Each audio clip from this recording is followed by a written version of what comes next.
Welcome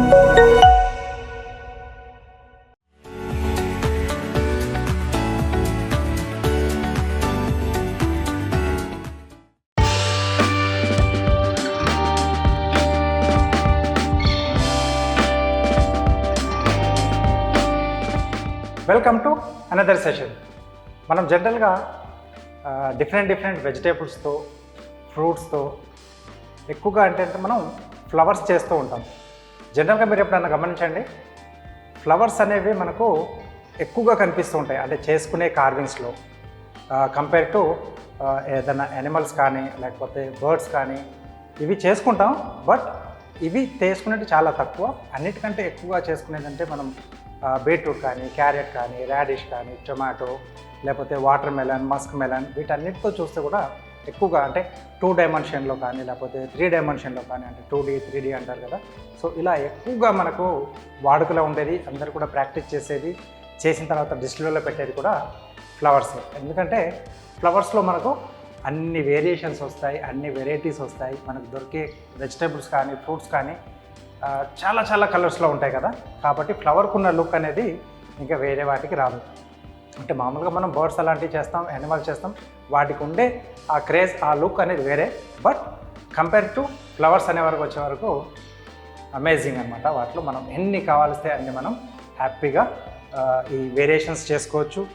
తర్వాత దాంట్లో కొత్త పెటల్స్ని మనం చిన్న మాడిఫై చేసుకుంటూ కూడా ఒకే మెథడ్లో ఉన్న వాటిని డిఫరెంట్గా కూడా మనం తయారు చేసుకోవచ్చు. సో అలా ఫ్లవర్స్ అన్నిట్లోకి ది బెస్ట్గా అనిపించేది ఆల్ టైమ్ రోజ్ ఫ్లవర్ కదా. సో ఇది న్యాచురల్గా మనం రోజ్ ఫ్లవర్దే కాదు, అంటే మనకు చెట్టుకు పూసేది. ఇక్కడ కార్వింగ్ విషయానికి వచ్చే వరకు కూడా రోజ్ ఫ్లవర్కున్న ఆ క్రేజ్ వేరే, ఆ లుక్ వేరే. సో డిస్ప్లేలో పెడితే వావ్ అనే సౌండ్ డెఫినెట్గా ప్రతి ఒక్కరి నోట్లోంచి కూడా వస్తుంది. ఎందుకంటే అలా దాని బ్యూటీ అనేది అలాగా ఉంటుంది.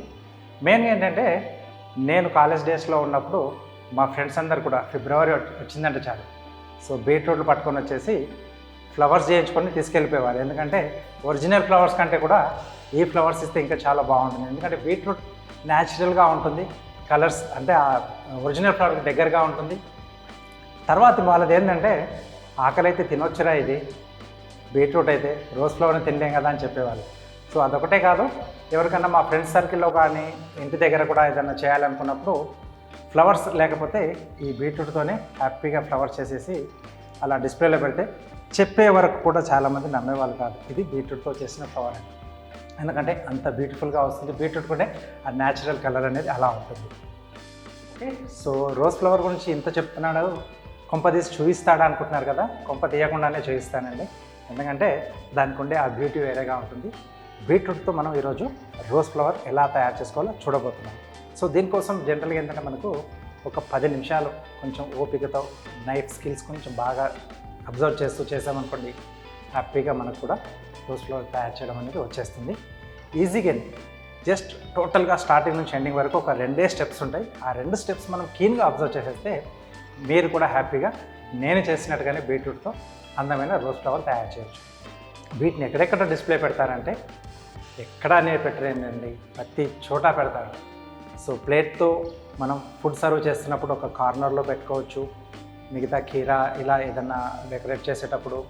అలాగే ప్లాటర్స్లో మనం సలాడ్స్ అవన్నీ చేసినప్పుడు కొంచెం పెద్ద సైజు ఉంటాయి కదా ట్రేస్, వాటిల్లో మిడిల్లో పెట్టేస్తారు. ఒక 5-6 ఒక చోట పెడితే ఒక బంచ్లా ఉంటుంది.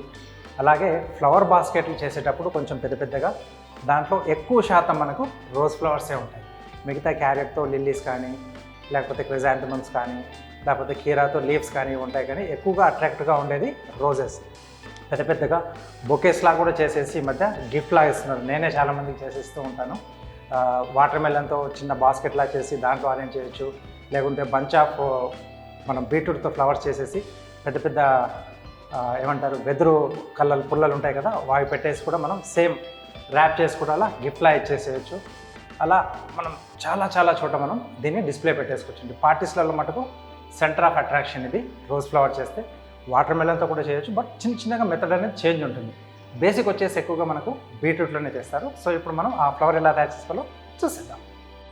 ఓకే, సో రోజ్ ఫ్లవర్ చేయడానికి బీట్రూట్ అంటే మనకు ఒక మంచి సైజ్ పర్ఫెక్ట్గా కొద్దిగా ఫ్లాట్గా ఉన్న బీట్రూట్ కావాలి.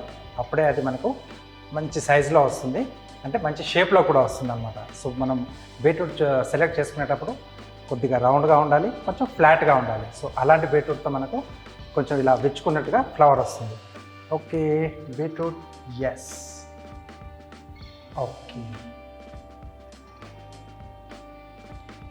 సో మనకు ఇలా కొంచెం ఫ్లాట్గా ఉండే బీట్రూట్ అయితే మనకు రోజ్ ఫ్లవర్ అనేది చాలా బాగా వస్తుంది. సో ఈ రోజ్ ఫ్లవర్ తయారు చేసుకోవడానికి బీట్రూట్ ఒకటి. సో బీట్రూట్ రోజ్ తయారు చేసుకోవడానికి కావాల్సిన టూల్స్: పేరింగ్ నైఫ్, కొద్దిగా tooth pics. Okay, so first మనకు ఎక్కడైతే ఆకులు ఉంటాయో అటువైపు నుంచి మనం బేస్ అనేది కట్ చేసుకోవాలి. ఇక్కడే ఎందుకంటే ఇక్కడ కొంచెం మనకు గట్టిగా ఉంటుంది బీట్రూట్. సో ఇటువైపు నుంచి మనం స్టార్ట్ చేసేసి వస్తే ఎండ్గా వచ్చే వరకు చిన్న చిన్న పెటల్స్ మనం ఇక్కడ చేయాల్సి వస్తుంది. అక్కడ గట్టిగా ఉండడం వల్ల నైఫ్ అనేది ప్రాపర్గా మూవ్ కాదు.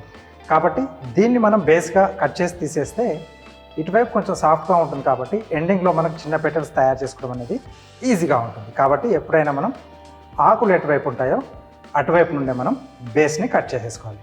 సో ఫస్ట్ ఇక్కడ నుంచి రౌండ్గా ఒక స్లైస్ కట్ చేసి మనం ఓకే. నెక్స్ట్ ఈ మధ్యలో ఒక రౌండ్ షేప్ వచ్చే విధంగా స్లాంట్ కట్లో ఒక పీల్ అనేది ఇక్కడ మనం తీసుకుంటున్నాం. అదేంటంటే మనం పెటల్స్కి ప్లేస్ రెడీ చేస్తున్నాం. నైఫ్ ఇలా స్లాంట్గా ఉండాలి, ఇలా స్ట్రైట్గా కాకుండా ఇలా కొంచెం స్లాంట్గా ఉండి ఓకే. సో మధ్యలో ఒక రౌండ్ షేప్ రావాలి. సో సైజుని బట్టి ఈ వెడల్పు అనేది ఎంత అనేది మనం చూసుకొని పీల్ చేసుకోవాలి. ఓకే, సో ఇది ఇక్కడ రౌండ్ షేప్ రావాలి. మిగతాది మనకు ఇది పెటల్స్ మనం వేసుకోవడానికి ప్లేస్. నెక్స్ట్ నైఫ్ ఇలా పెన్ను పట్టుకున్నట్టు పట్టుకోవాలి. ఈ లెంత్లో పెటల్ మనం ఇక్కడ మిడిల్లో స్టార్ట్ చేసి ఈ స్కిన్ కిందుగా టర్న్ అవుతూ మిడిల్లో ఎండ్ చేయాలి. ఓకే, సో నైఫ్ టిప్ ఇక్కడ ఇలా వేసేసి దీని కింద నుంచిగా ఒక పెటల్ని స్కిన్ కింద నుంచి వచ్చే విధంగా మిడిల్లో ఇక్కడ స్టార్ట్ చేస్తాం. మిడిల్లో ఎక్కడ ఉంది, నైఫ్ టిప్ అక్కడే ఉంటుంది. జస్ట్ దాన్ని ఇలా హాఫ్ సర్కిల్గా ఇక్కడ టర్న్ చేసుకున్నాం. నెక్స్ట్ నైఫ్ బయటకు తీసేసి నెక్స్ట్ పెటల్ సేమ్ అలాగే.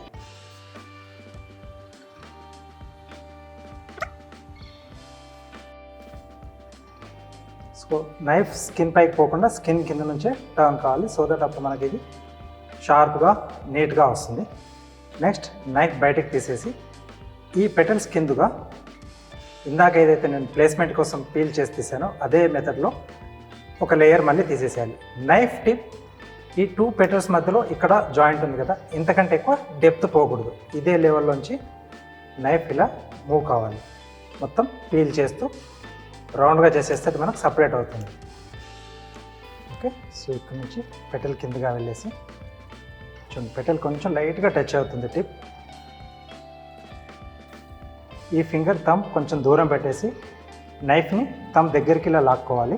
తర్వాత మళ్ళీ థంబ్ కొంచెం దూరం, మళ్ళీ దగ్గరికి ఇలా కొంచెం మెల్లిగా చేయాలి. ఓకే, సో టోటల్ కట్ అయిపోయింది. ఈ స్లైస్ మనకు ఈజీగా ఇలా బయటకు వచ్చేసింది. అంటే ఫస్ట్ పెటల్ కట్ ఒకటి చేసాం, సెకండ్ ఇప్పుడు పీల్ చేసాం కాబట్టి ఇది ఊడొచ్చేస్తుంది. ఇక్కడ కొంచెం పెటల్ మనకు ఎలివేట్ అవుతుంది. నెక్స్ట్ ఈ టూ పెటల్స్ మధ్యలో ఇంకొక లేయర్ తీసుకుంటున్నాం మనం. సో దీని మధ్యలో స్టార్ట్ అయ్యి దీని మధ్యలోకి ఎండ్ అవుతుంది. మళ్ళీ దీని మధ్యలో స్టార్ట్ అయ్యి దీని మధ్యలో ఎండ్ అవుతుంది. సో ఇలా తీసుకోవాలి. ఓకే, నెక్స్ట్ మళ్ళీ పీలింగ్. సో స్టార్టింగ్లో చెప్పాను కదా, మనకు మొదటి నుంచి ఎండ్ వరకు ఈ టూ మెథడ్సే మనకు ఫాలో అవ్వకుండా వెళ్తే మనకు ఫ్లవర్ అనేది రెడీ అవుతుంది. ఓకే, సో ఇలా వస్తుంది మనకు. నెక్స్ట్ రో ఈ టూ పెటల్స్ మధ్యలో వస్తుంది. అంటే మనకి ఫస్ట్ రో ఎలా ఉందో అలా వస్తుంది. సో 1 2 3 లేయర్స్ మనకి ఒకే సైజులో ఉండాలి ఈ పెటల్స్ అన్నీ కూడా, అంటే కొంచెం పెద్ద సైజులో. ఆ తర్వాత నుంచి సైజ్ అనేది మెల్లిమెల్లిగా తగ్గుతూ పోవాలి. అప్పుడు ఏంటంటే మనకు అవుట్ సైడ్ పెటల్స్ ఓపెన్ అయిపోయి మిగతా ఇలా ముడుచుకుని అప్పుడప్పుడే ఇలా విచ్చుకున్నట్టుగా చూపిస్తాం అన్నమాట. So 4 petals. నెక్స్ట్ మళ్ళీ పీలింగ్. సో ఈ 2 స్టెప్స్ ఒకవేళ మంచిగా క్యాచ్ చేయగలిగితే ఈ స్కిల్స్ హ్యాపీగా ఎన్ని అయితే అన్ని మనం రోజ్ ఫ్లవర్స్ తయారు చేసుకోవచ్చు. నెక్స్ట్ ఇది కొంచెం సైజ్ అనేది తగ్గుతుంది 4th పెటల్ నుంచి.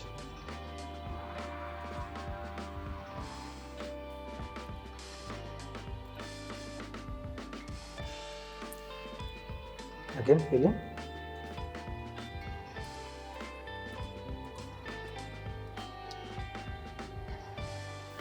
సో ఆ నెక్స్ట్ది ఇంకొంచెం చిన్నగా అలా సైజ్ అనేది మెల్లిమెల్లిగా తగ్గించుకుంటూ పోవాలి.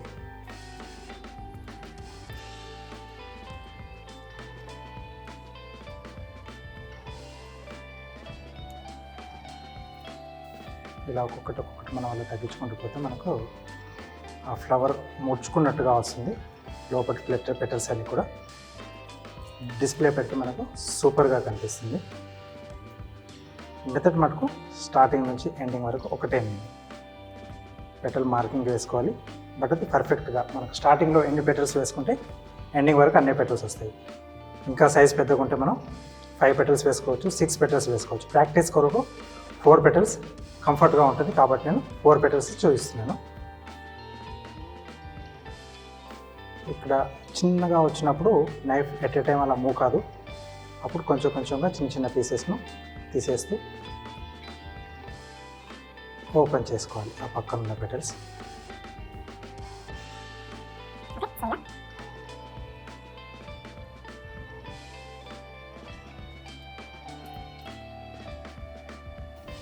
అంటే ఈ టిప్ అనేది పేరింగ్ నైఫ్ మనకు ఆ టిప్ ఇక్కడ మనకు బాగా వర్కౌట్ అవుతుంది ఇలాంటి కార్యం చేసేటప్పుడు.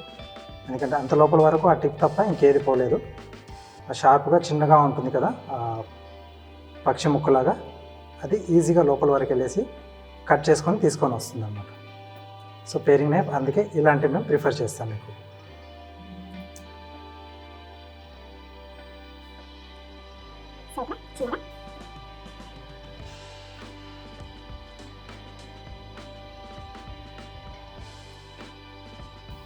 సో ఓపికతో ఇలా నీట్గా చేసుకుంటే మనకు అందమైన కార్వింగ్స్ రెడీ అవుతాయండి. కొంచెం ఓపిక అనేది చాలా అవసరం.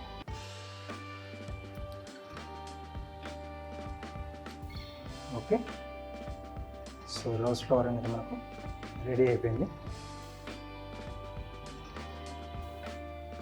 దీన్ని ఎప్పుడైనా మనం డిస్ప్లే పెట్టే ముందు కొద్దిసేపటి వరకు మనం వాటర్లో వేసేస్తే ఫ్రెష్గా కనిపిస్తుంది. ఎక్కువసేపు కూడా మనం డిస్ప్లేలో పెట్టినప్పుడు తాజాగా ఉంటుంది. వాటర్ మనం ఇలా స్ప్రే చేసి పెట్టేసుకుంటే తాజాగా ఎక్కువసేపు మనకు డిస్ప్లేలో ఉంటుంది. సో దీన్ని ఇప్పుడు మనం ప్లేట్లోకి షిఫ్ట్ చేసేసుకుందాం. ఓకే, సో ఇంక కొన్ని ఫ్లవర్స్ నేను చేసి పెట్టాను ముందుగానే.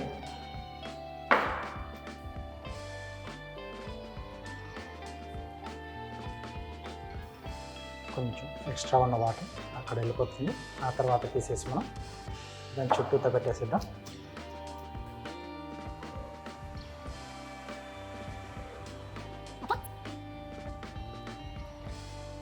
డిస్ప్లేలో మధ్యలో కావాల్సిన మనం కీరాతో లీవ్స్ కానీ లేకపోతే ఇంకేదైనా గ్రీనరీ పెట్టేసుకుంటే సూపర్గా ఉంటుంది లుక్.